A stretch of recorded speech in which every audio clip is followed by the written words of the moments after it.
Un message clair lancé lundi matin pour protéger la sécurité alimentaire et nos régions.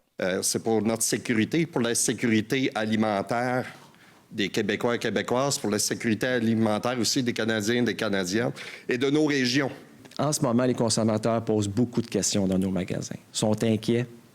Puis nous, je peux vous dire une chose, plus que jamais, les gens posent des questions, puis on va essayer de faire en sorte que les produits d'ici soient bien représentés dans nos magasins. Appuyés par l'ancien premier ministre du Québec, Jean Charest, les acteurs du milieu souhaitent que des actions soient prises rapidement. Si on veut maintenir la compétitivité de nos entreprises agroalimentaires, si on veut continuer à bâtir notre autonomie, assurer notre sécurité alimentaire, les gouvernements doivent se concerter, agir pour faciliter le commerce. C'est une période où le Canada va être appelé à se refaire sur le plan économique, sur le fonctionnement de la Fédération et sur notre place dans le monde.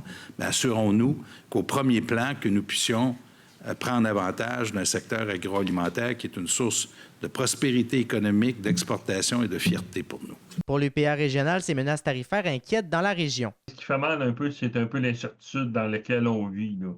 Fait qu'il y a beaucoup d'entreprises qui seraient peut-être prêtes à se développer et à investir.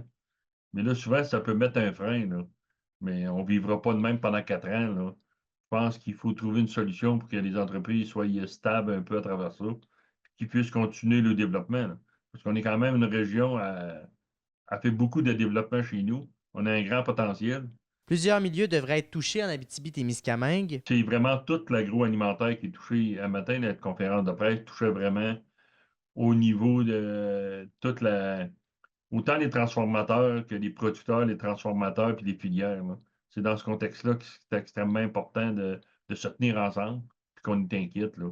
Fait que c'est toute la filière qui peut être touchée, là. Et rappelons que le mois dernier, l'administration Trump avait reporté l'imposition des tarifs douaniers d'1 mois. Ceux-ci pourraient donc entrer en vigueur au courant du mois de mars. Alexis Dumont, RNC Nouvelles, Val-d'Or.